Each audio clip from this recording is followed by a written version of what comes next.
welcome back to Morgan's movie collection. I thought I'd go with a different setup today.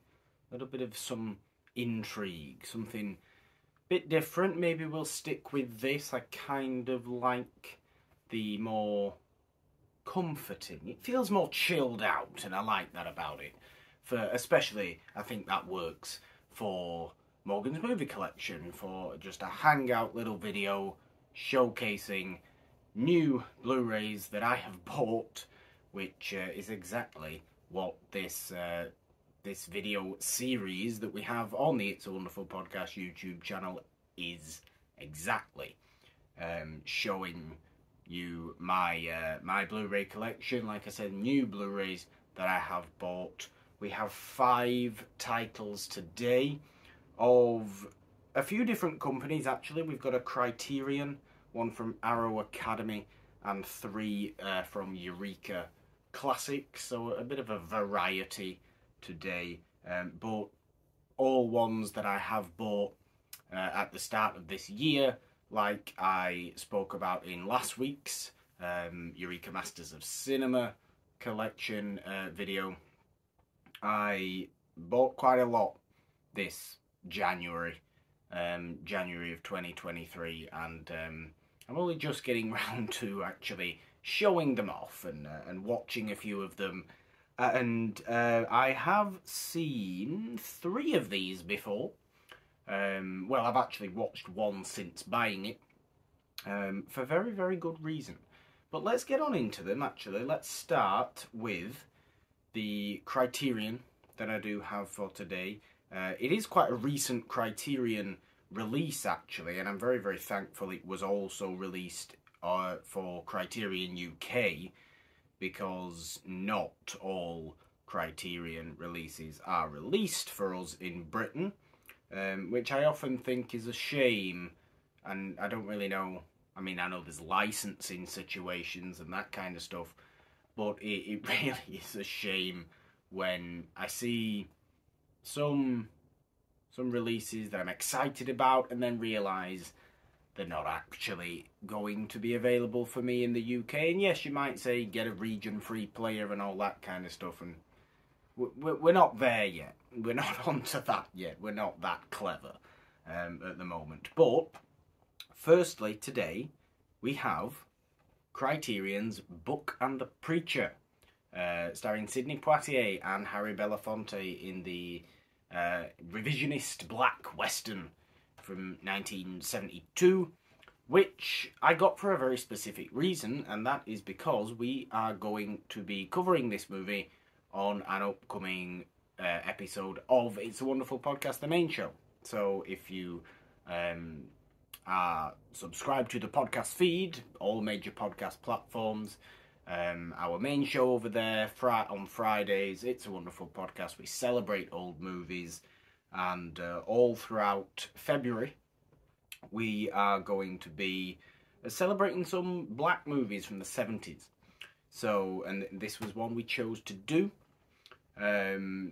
because we're big Sidney Poitier fans on It's a Wonderful Podcast. He is definitely a main show favourite, and it's his directorial debut as well. I've wanted to see this for quite a while now. I have watched it since buying it, and I can tell you I really, really enjoyed this movie. It's also a wonderful release. I mean, with this one, it's a 4K digital restoration.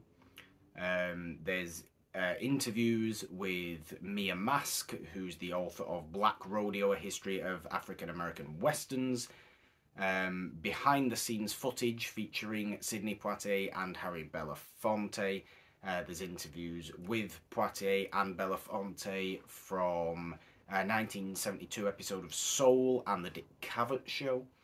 There is an interview with Gina Belafonte, who is Harry's daughter, and an essay by Aisha Harris as well. It also does come with a nice booklet. There is the inside. It's really nice, kind of just still artwork on the inside of the case actually as well. You just get Poitier and Belafonte there, if you can see that.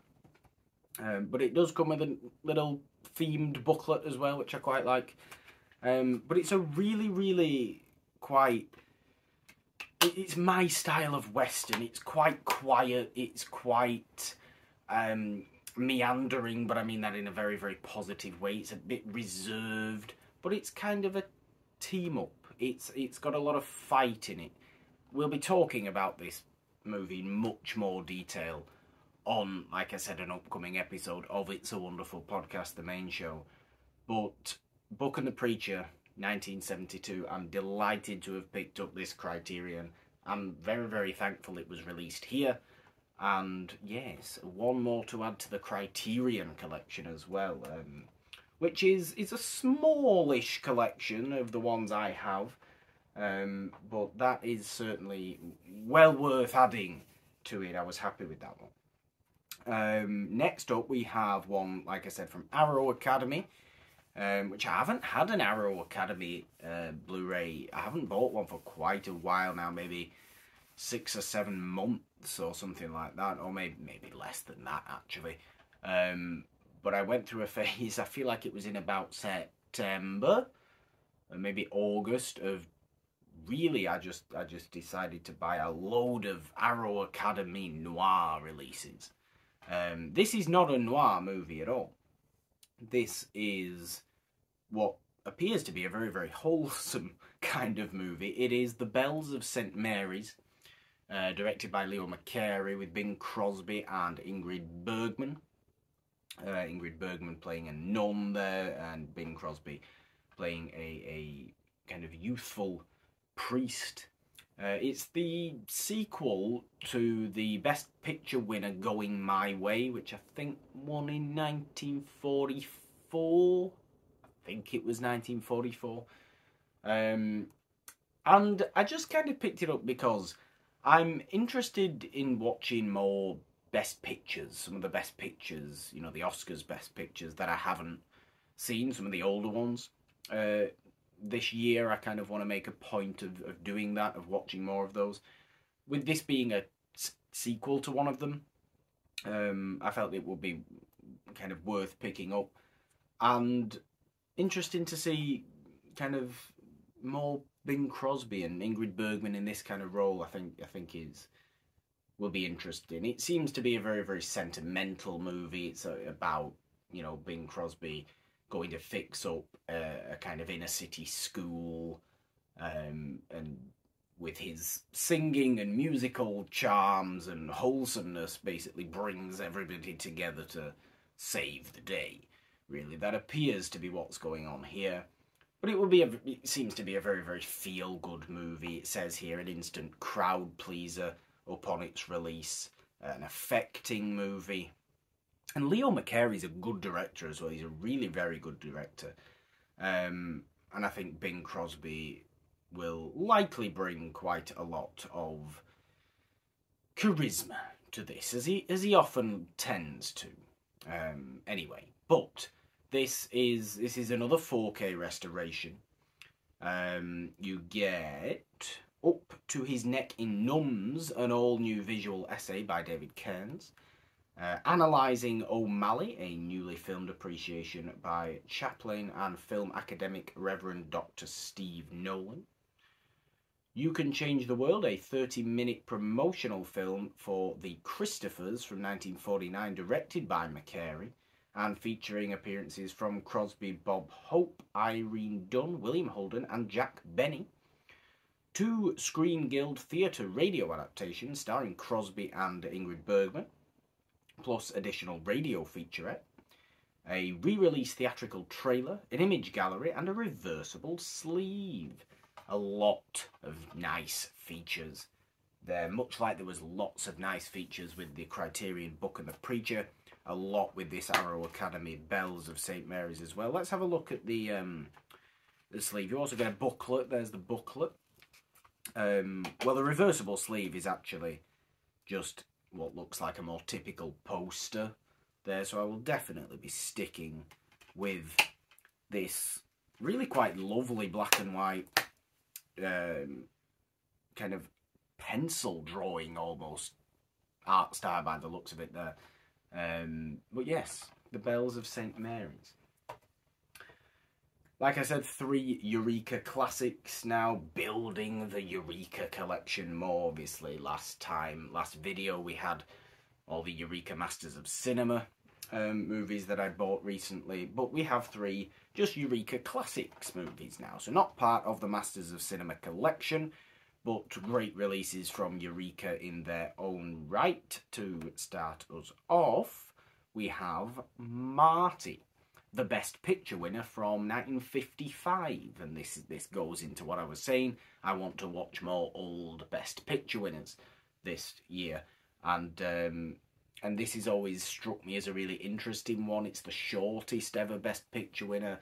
It appears to be a fairly typical kind of rom-com movie, a sentimental, down on his luck guy.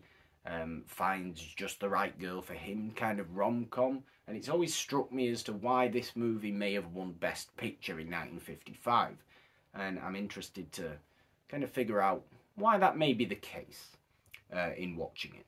Ernest Borgnine, Betsy Blair, really a big deal in the career of Ernest Borgnine. This one directed by Delbert Mann, who we know from Separate Tables, actually, if you have listened to that episode of the main show. He also did that. It was also the first ever recipient of the Palme d'Or at Cannes, so that's another acclaim, that's another award this movie does have. And in this, in terms of features, you don't seem to get much, but you get the original teleplay of this story from 1953, which was broadcast on NBC, also directed by Delbert Mann, but starring Rod Steiger in the title role. You get a new video interview with Neil Sinyard, the original theatrical trailer, and archival interviews with Delbert Mann and the cast of the original teleplay, which was Rod Steiger, Nancy Marchand, and Betsy Palmer. But yes, 90 minutes, 1955, Marty, a Best Picture winner. I'm excited. Inside, it looks like it's dual format. It is dual format, so that's nice as well. 2 discs. And no reversible sleeve here or anything like that, but a nice addition to the collection for sure. Next up, we have a movie that I have seen that I actually watched for Morgan hasn't seen, which is 1985's Fright Night. A wonderful vampire movie, a wonderfully fun horror movie. This one also comes with a ridiculous amount of features by the looks of it, with Chris Sarandon, Roddy McDowall, Amanda Bearse. Fright Night really is a great movie, and I remember being so very fond of it when we covered it on Morgan Hasn't Seen, that I really had to get this one. Features in here though, I mean, they're really extensive. It's another 4K restoration. You get a 146-minute documentary on the making of this movie. You get 3 new video pieces, looks like featuring the director Tom Holland, Roddy McDowall, and one called From Apes to Bats. You get a 2008 reunion panel with the director Tom Holland again, Chris Sarandon, William Ragsdale, Stephen Jeffries, Amanda Bearse, Jonathan Stark, and moderated by Rob Galuzzo. You get Shock Till You Drop, present choice cuts with Tom Holland and Ryan Turek, a 3-part video interview on the film. The full electronic press kit featuring rare on-set interviews and behind-the-scenes footage, stills and memorabilia from Tom Holland's personal collection, and a theatrical trailer. So that's a hell of a lot of features for Fright Night. Fright Night is a really fun movie. And I may not watch this one immediately. You know, I think I'll probably save this to watch come Halloween time again. But I really am a big fan of this. And considering most of the movies I buy are older movies, 1985 is quite recent for the kind of Blu Rays that I do end up buying. So I was quite pleased with the difference of that one. And lastly, we have another Eureka Classics release. This is Inherit the Wind from 1960. This is again one we covered on It's a Wonderful Podcast, the main show, and actually I did get this one as a Christmas present from Janine, so that was quite nice. Really not a lot of features with this one. You do get, by the looks of it, just a new video interview with Neil Sinyard and the original theatrical trailer. But I really do think it's a very, very interesting movie. We build this as Battle of the Dr. Jekylls because it's Frederick March versus Spencer Tracy in this real kind of grandiose, grandstanding kind of courtroom battle on creationism versus Darwinism. It's this real interesting kind of, I suppose at the time this movie's set in, I think it's set in the 20s, it's based on a real case. A very controversial topic. Directed by Stanley Kramer, who's a great director of similar kind of movies to this, similar kind of, you know, socially conscious movies like this. He really seems great at being able to do that. He's the director of The Defiant Ones and Guess Who's Coming to Dinner as well. But Gene Kelly's in this as well. Gene Kelly, who's really, really snarky in this, actually. Really witty, really very, very charismatic, very, very charming as a newspaper reporter. But it's got real depth to it. There's elements of kind of mob mentality in this movie as well that it's making a comment on, because it came out in 1960 as well. There's also the kind of fairly obvious McCarthyism kind of parallels going on as well, commenting on that and kind of condemning that. It's really a very, very well made movie, and is a real showcase of the power of monologuing from both Friedrich March and Spencer Tracy. I really do enjoy this one.